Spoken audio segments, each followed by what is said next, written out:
Aziz dostlar, mana görüp duruşumuz yana biller bulgun ve Gende geldik. Ve Gende bir çeşmeyi madeni maruf. Bu çeşme Bendere, Hayratan, vilayeti Balkın yolunda karar alıyor. Bu çeşmenin mavade madeni khas ve ağır ise bulunduğu için buna merdumler av Gende ya av Gence aytıyorlar. Ama kubrak merdumler bana bu çeşmeyi şifa bakışıyorlar. Onun için şifa bakışıyorlar. Çeşmenin bir mavade gugurdisi var. Şunun için bu çeşme köp ısı.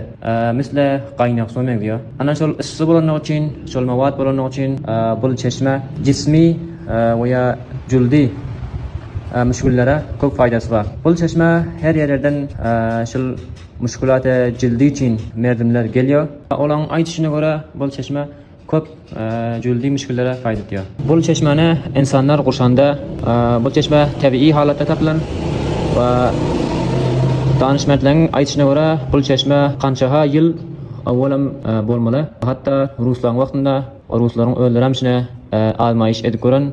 Şol almayışda Ruslar bu çeşmeden şu mavade gördüğün tapan ve onlar ham tayid eden ki bu çeşme cildi müşküllere kemayet ediyor. Bu çeşmeni kurşamak Xudanın elinde ve başka taş durakdaki havuz mavlarına insanlar kurşan ta ki başka merdumlar gelip suya düşmekliği asan ya ansat bulmak için onlar şol havuzlara taşında kurşa koyan.